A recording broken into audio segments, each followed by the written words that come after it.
Il y a eu de bons films également dans ce type-là pour la télévision. Ouais. Il y a plusieurs années, Legacy of the Legacy of Evil, qui a eu Evil. plusieurs titres d'ailleurs. Hein? Oui. La possession de Michael Day, Legacy of Evil. C'est un film tourné pour la télévision. Et ça nous touche un peu parce que la personne vedette, si je puis dire, de ce film Legacy of Evil, c'est un Québécois. Donc, c'est Maurice Thériault. Donc, c'est l'histoire de Maurice Thériault. Alors, on montre les images et je vais commenter en même temps sur les images. C'est un film tourné pour la télévision. Oui. Et dans cette histoire-là, c'est celle... Évidemment, les noms ont été changés. C'est un fermier qui est né au Québec, Maurice Thériault. OK. Lui et sa famille, en fait, jeune enfant, sa famille va déménager au Maine pour exploiter une ferme maraîchère. Son père est un individu tout à fait méprisable, Maxime Thériault, et à cause du travail à la ferme, le jeune Maurice va devoir quitter très jeune l'école. Il est presque illettré, il va travailler au champ, et Maurice Thériault l'exploite comme une main-d'œuvre bon marché. Pour lui, son fils n'est qu'une main-d'œuvre bon marché. Et un soir, en revenant des champs où il a été battu pour la énième fois par son père, Maurice Thériault va jurer haut et fort, il va dire « Je préférerais travailler pour le diable que de continuer à travailler pour Maxime. » OK. Et pour le diable, il va travailler. Donc, à partir de ce moment-là, Maurice Thériault a l'impression que des forces obscures vont se substituer à la sienne.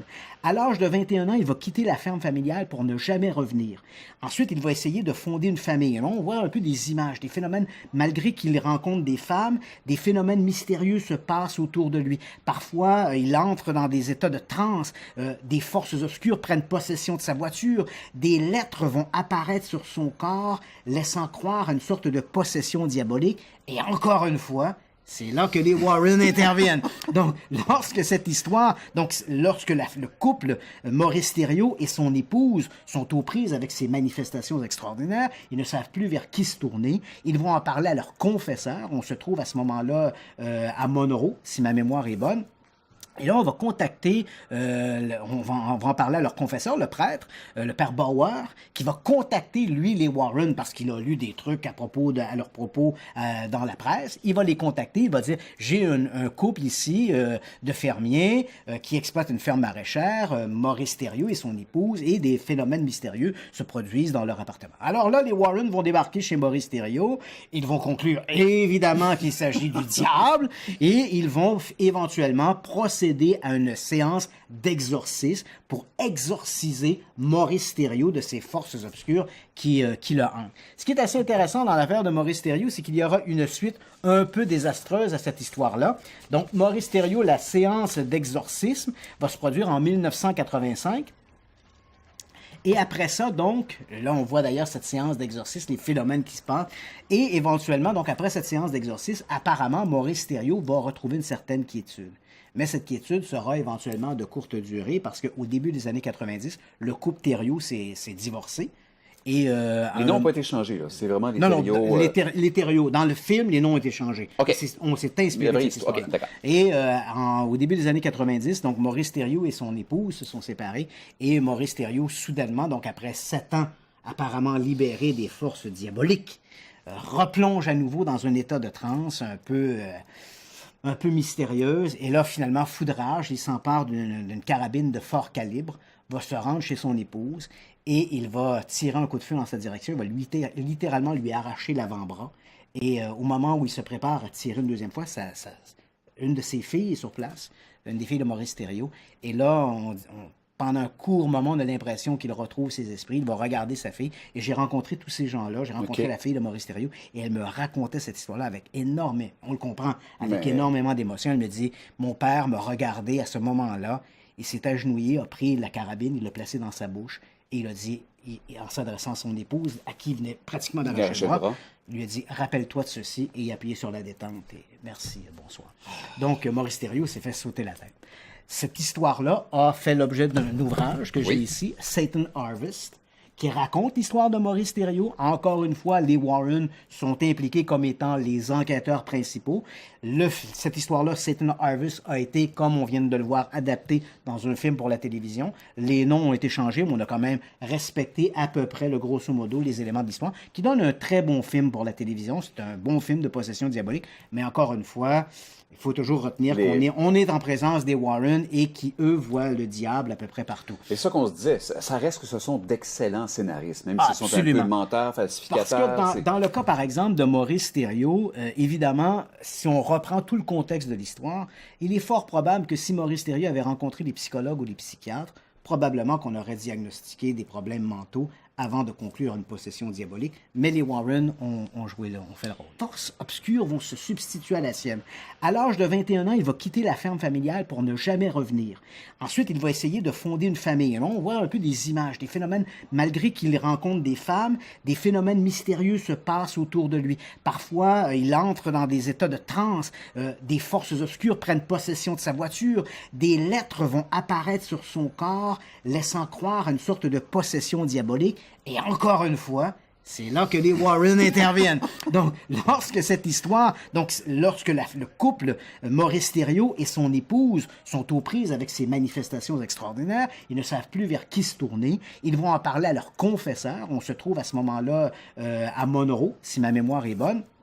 Et là, on va contacter, on va en parler à leur confesseur, le prêtre, le père Bauer, qui va contacter, lui, les Warren, parce qu'il a lu des trucs à leur propos dans la presse. Il va les contacter, il va dire, j'ai un couple ici de fermiers qui exploitent une ferme maraîchère, Maurice Thériault et son épouse, et des phénomènes mystérieux se produisent dans leur appartement. Alors là, les Warren vont débarquer chez Maurice Thériault, ils vont conclure évidemment qu'il s'agit du diable, et ils vont éventuellement procéder à une séance d'exorcisme pour exorciser Maurice Thériault de ces forces obscures qui le hantent. Ce qui est assez intéressant dans l'affaire de Maurice Thériault, c'est qu'il y aura une suite un peu désastreuse à cette histoire-là. Donc, Maurice Thériault, la séance d'exorcisme va se produire en 1985.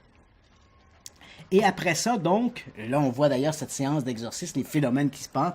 Et éventuellement, donc, après cette séance d'exorcisme, apparemment, Maurice Thériault va retrouver une certaine quiétude. Mais cette quiétude sera éventuellement de courte durée parce qu'au début des années 90, le couple Thériault s'est divorcé. Et, les noms n'ont pas été changés, là. C'est vraiment les non, Thériault. Non, les Thériault. Dans le film, les noms ont été changés. Okay. On s'est inspiré de cette histoire. Okay, d'accord. Et au début des années 90, donc Maurice Thériault et son épouse se sont séparés. Et Maurice Thériault, soudainement, donc après 7 ans apparemment libéré des forces diaboliques, replonge à nouveau dans un état de transe un peu mystérieuse, et là, finalement, foudrage, il s'empare d'une carabine de fort calibre, va se rendre chez son épouse, et il va tirer un coup de feu dans sa direction, il va littéralement lui arracher l'avant-bras, et au moment où il se prépare à tirer une deuxième fois, une de ses filles est sur place, une des filles de Maurice Thériault, et là, pendant un court moment, on a l'impression qu'il retrouve ses esprits, il va regarder sa fille, et j'ai rencontré tous ces gens-là, j'ai rencontré la fille de Maurice Thériault, et elle me racontait cette histoire-là avec on le comprend, avec énormément d'émotion. Elle me dit, mon père me regardait à ce moment-là, il s'est agenouillé, a pris la carabine, il l'a placée dans sa bouche, et il a dit, en s'adressant à son épouse, à qui il venait pratiquement d'arracher le bras, il lui a dit, rappelle-toi de ceci, et il a appuyé sur la détente, et merci, bonsoir. Donc, Maurice Thériault s'est fait sauter la mémoire est bonne. Et là, on va contacter, on va en parler à leur confesseur, le prêtre, le père Bauer, qui va contacter, lui, les Warren, parce qu'il a lu des trucs à leur propos dans la presse. Il va les contacter, il va dire, j'ai un couple ici de fermiers qui exploitent une ferme maraîchère, Maurice Thériault et son épouse, et des phénomènes mystérieux se produisent dans leur appartement. Alors là, les Warren vont débarquer chez Maurice Thériault, ils vont conclure évidemment qu'il s'agit du diable, et ils vont éventuellement procéder à une séance d'exorcisme pour exorciser Maurice Thériault de ces forces obscures qui le hantent. Ce qui est assez intéressant dans l'affaire de Maurice Thériault, c'est qu'il y aura une suite un peu désastreuse à cette histoire-là. Donc, Maurice Thériault, la séance d'exorcisme va se produire en 1985. Et après ça, donc, là, on voit d'ailleurs cette séance d'exorcisme, les phénomènes qui se passent.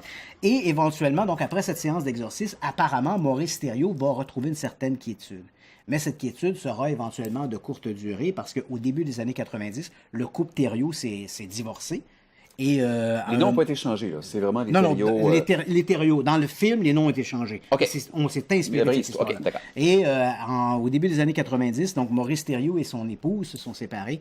Et Maurice Thériault, soudainement, donc après 7 ans apparemment libéré des forces diaboliques, replonge à nouveau dans un état de transe un peu mystérieuse, et là, finalement, foudrage, il s'empare d'une carabine de fort calibre, va se rendre chez son épouse et il va tirer un coup de feu dans sa direction. Il va littéralement lui arracher l'avant-bras. Et au moment où il se prépare à tirer une deuxième fois, une de ses filles est sur place, une des filles de Maurice Thériault. Et là, pendant un court moment, on a l'impression qu'il retrouve ses esprits. Il va regarder sa fille. Et j'ai rencontré tous ces gens-là. J'ai rencontré la fille de Maurice Thériault. Et elle me racontait cette histoire-là avec on le comprend, avec énormément d'émotion. Elle me dit, mon père me regardait à ce moment-là. Il s'est agenouillé, a pris la carabine, il l'a placée dans sa bouche. Et il a dit, en s'adressant à son épouse, à qui il venait pratiquement d'arracher le bras, il lui a dit, rappelle-toi de ceci, et il a appuyé sur la détente, et merci, bonsoir. Donc, Maurice Thériault s'est fait sauter la tête. Cette histoire-là a fait l'objet d'un ouvrage que j'ai ici, Satan Harvest, qui raconte l'histoire de Maurice Thériault. Encore une fois, les Warren sont impliqués comme étant les enquêteurs principaux. Cette histoire-là, Satan Harvest, a été, comme on vient de le voir, adapté dans un film pour la télévision. Les noms ont été changés, mais on a quand même respecté à peu près, le grosso modo, les éléments de l'histoire, qui donne un très bon film pour la télévision. C'est un bon film de possession diabolique, mais encore une fois, il faut toujours retenir qu'on est en présence des Warren et qui, eux, voient le diable à peu près partout. Et ça qu'on se disait, ça reste que ce sont d'excellents scénaristes, même s'ils sont un peu menteurs, falsificateurs. Parce que dans le cas, par exemple, de Maurice Thériault, évidemment, si on reprend tout le contexte de l'histoire,